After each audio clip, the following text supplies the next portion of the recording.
warahmatullahi wabarakatuh. Jumpa lagi bersama Bu Weni. Mari kita mulai pertemuan kita dengan saling mendoakan. Bu Weni doakan semoga kita semua selalu dalam lindungan Tuhan Yang Maha Esa. Baik, selamat belajar anak-anak. Jangan lupa untuk mengisi presensi pembelajaran daring. Baiklah anak-anak, Bu Weni akan mengajak kalian untuk mengenal salam SRA dan tepuk hak anak. Nah, yang pertama tepuk hak anak ya. Jadi Bu Weni mulai. Tepuk hak anak, hak hidup, tumbuh kembang, perlindungan, partisipasi. Yes. Nah, bisa ya? Pasti bisa anak-anak. Baik, berikutnya Bu Weni akan mencontohkan salam SRA. Begitu ada kata salam SRA, nah maka dijawab. Salam SRA, anak senang, guru tenang, orang tua bahagia. Anak, stop bullying melalui sikap asertif. Tujuan layanan: pertama, peserta didik mengenali tentang bullying. Peserta didik mampu menghindari perilaku bullying. Peserta didik mampu memerangi bullying. Peserta didik mampu mempraktekkan sikap asertif. Apa itu sekolah ramah anak? Mari kita lihat. Di SMPN Negeri 1 Taman merupakan sekolah yang telah mendeklarasikan sebagai sekolah ramah anak. Pada Konvensi Hak Anak, ratifikasi Kepres 36 1990, ini telah mencantumkan kewajiban negara ada 3, yaitu memenuhi semua hak anak, melindungi semua anak, menghormati pandangan anak. Apa SRA itu? Non-formal dan informal yang aman, bersih dan sehat, peduli dan berbudaya lingkungan hidup, mampu menjamin, memenuhi, menghargai hak-hak anak dan perlindungan anak dari kekerasan, diskriminasi, dan perlakuan salah lainnya, serta mendukung partisipasi anak terutama dalam perencanaan, kebijakan, pembelajaran, pengawasan, dan mekanisme pengaduan terkait pemenuhan hak dan perlindungan anak di pendidikan. Apa sekolah ramah anak diperlukan? Ada 3 latar belakang, yaitu adanya kebijakan, mulai dari Kepres nomor 36/1990 tentang ratifikasi Konvensi Hak Anak, Undang-Undang tentang Perlindungan Anak dan perubahannya. Kemudian alasan kedua adalah kondisi sekolah, bahwa anak ini dengan kondisi sekolah yang masih memprihatinkan, adanya kekerasan, keracunan, kecelakaan, kondisi yang masih kotor, kondisi gedung yang mudah rubuh. Kemudian, alasan ketiga adalah kelembagaan, bahwa adanya program dari kementerian atau lembaga yang saat ini berbasis sekolah dan menunjang terhadap kondisi yang diinginkan dalam sekolah ramah anak. Sekolah ramah anak merupakan salah satu indikator penting dalam Kabupaten Layak Anak. Salah satu yang dapat dilakukan adalah dengan membudayakan stop bullying, mendukung program stop bullying. Kita akan membahas 5 hal berikut. Apa itu bullying, mitos bullying, penyebab bullying, apa dampak bullying, dan peran konselor atau guru BK. Bullying adalah tingkah laku negatif yang sengaja dilakukan, bukan bentuk kemarahan, merupakan hasil belajar, dilakukan berulang, dan merupakan bentuk perilaku disrespect atau tidak memanusiakan manusia atau tidak menghormati.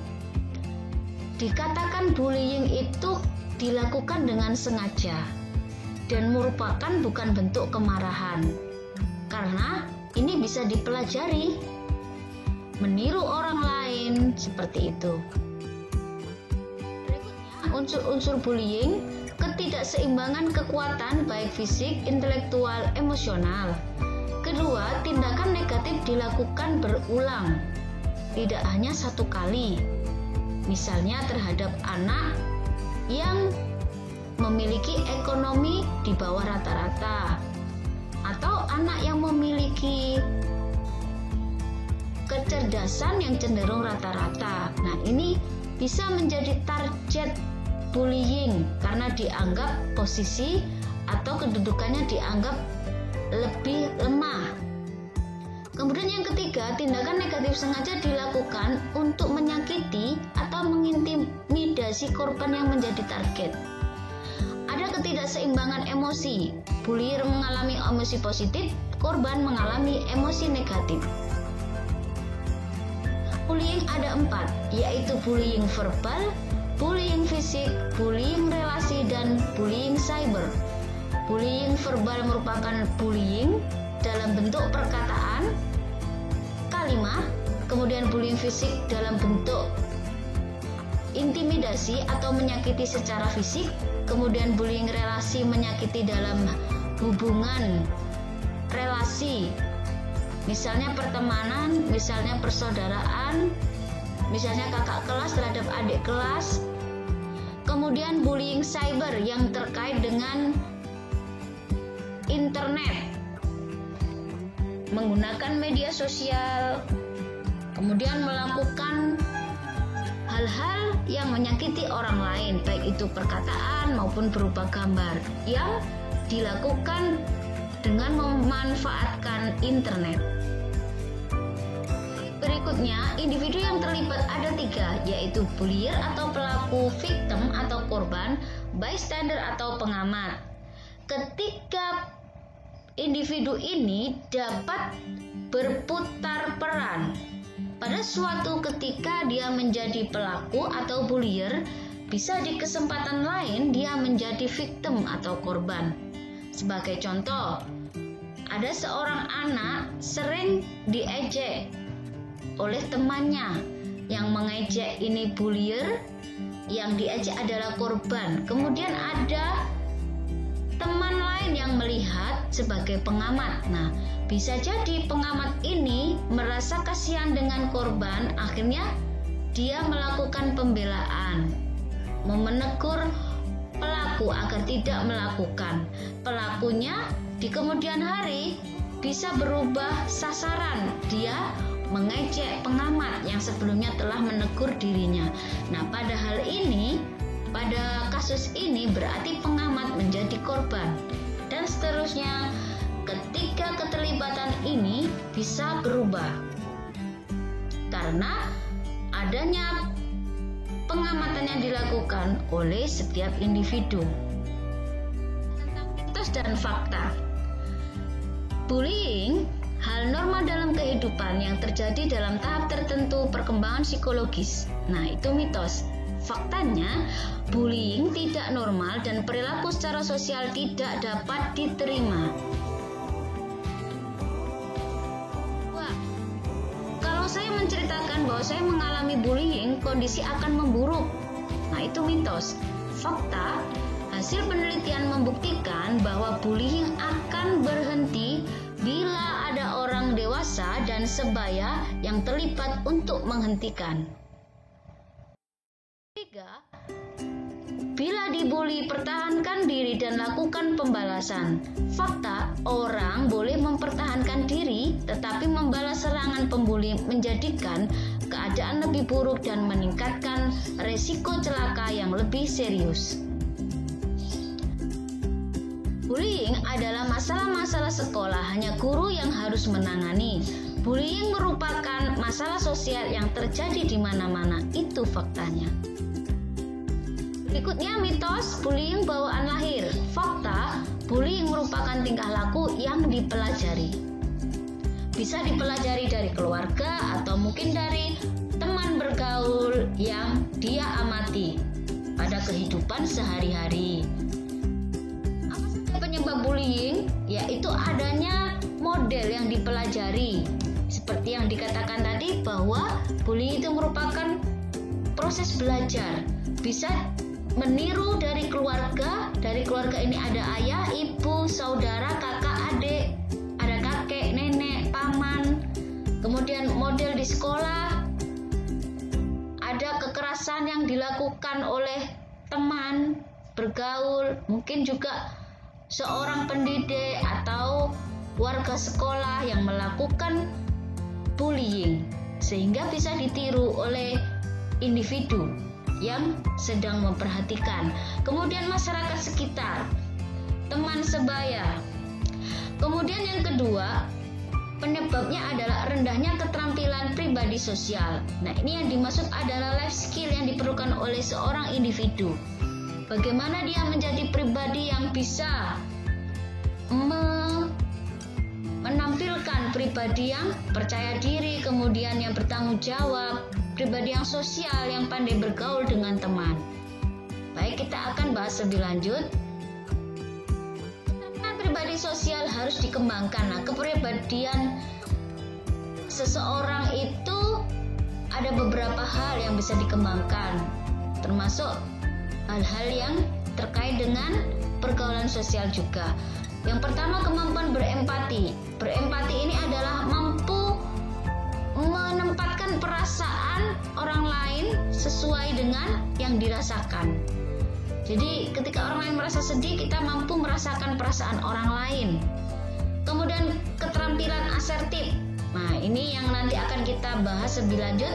Kemudian mengelola emosi negatif, pengendalian emosi. Yang keempat, menyelesaikan masalah secara kreatif, kesadaran diri, kemudian menyelesaikan konflik secara konstruktif atau membangun, kemudian kemampuan merespek. Nah, ini ada banyak hal yang bisa dilakukan untuk dikembangkan agar kita terbebas dari bullying. Apa dampak bullying bagi bullier atau pelaku? Ini bisa dicermati bahwa pelaku bertingkah laku agresi atau suka menyerang, antisosial, sulit bergaul, tidak suka sekolah dan drop out, membawa senjata tajam ke sekolah yang bisa berdampak tawuran dan seterusnya, minum miras dan merokok, mempertahankan keyakinan yang mendukung kekerasan. Dampak bagi victim atau korban, rasa percaya diri yang rendah, cemas, takut, sangat menurut, depresi, rasa humor rendah, merasa helplessness, tidak ada yang bisa membantunya, menyalahkan diri, social withdrawal dan isolation atau menarik diri, keterampilan sosial rendah, sangat bergantung pada orang dewasa, berpikir atau berusaha untuk bunuh diri. Nah, ini sangat berbahaya kalau sudah sampai tahap yang terakhir. Nah, ini sangat dilarang oleh ajaran agama kita. Kita harus optimis dan kita harus yakin bahwa setiap permasalahan yang kita hadapi, Tuhan pasti akan memberikan kita kemampuan untuk menyelesaikannya. Kemudian berikutnya yaitu usaha pencegahan. Nah, ini bekerjasama dengan seluruh staf sekolah melaksanakan program anti-bullying, kemudian didukung oleh orang tua. Prinsip pengembangan anti-bullying di sekolah, mengembangkan budaya dan iklim positif, pendekatan school-wide, kemudian kepemimpinan yang efektif, pemahaman yang tepat tentang bullying dan dampaknya, kebijakan anti-bullying, perekaman yang konsisten tentang laporan bullying, strategi pencegahan bullying melalui pelatihan dan pendidikan atau bimbingan dan konseling. Program BK untuk mencegah bullying, pengembangan karakter respect atau menghargai, pengembangan karakter toleran, pengembangan keterampilan sosial, mempertahankan hak, perilaku asertif, pengembangan keterampilan mengelola emosi. Kemudian kuratif atau penyembuhan, berpartisipasi dalam menegakkan perilaku disiplin, layanan mediasi, layanan konseling kepada korban bullying, dan layanan konseling pada bullier atau pelaku. Nah, ini adalah salah satu yang akan dikembangkan ya, yang akan kita latih, yaitu stop bullying dengan sikap asertif. Asertif berasal dari kata to assert yang berarti menyatakan pendapat dengan tegas, Joseph Ward mendefinisikan tingkah laku asertivitas sebagai tingkah laku yang penuh keyakinan diri yang lebih merupakan pernyataan yang tepat dari setiap emosi daripada kecemasan terhadap orang lain. Menurut Alberti dan Emmons, perilaku asertif adalah perilaku yang membuat seseorang dapat bertindak demi kebaikan dirinya, mempertahankan haknya tanpa cemas, mengekspresikan perasaan secara nyaman, dan menjalankan haknya tanpa melanggar orang lain. Jadi dapat disimpulkan, perilaku asertif adalah suatu perilaku yang mampu mengomunikasikan perasaan-perasaannya secara jelas, meminta orang lain untuk melakukan sesuatu dan menolak melakukan hal yang tidak diinginkan tanpa melukai perasaan orang lain secara terbuka. Nah, ini ciri-ciri asertif: menghormati hak orang lain, berani mengungkapkan pendapat, bertindak jujur, memperhatikan situasi dan kondisi, bahasa tubuh yang sesuai, mampu menerima kecaman dan kritik, memberi dan menerima. Lalu apa manfaat dari perilaku asertif? Bebas dari konflik internal, meningkatkan percaya diri, membantu mengelola stres, hidup yang tidak terikat dan bebas. Terima kasih.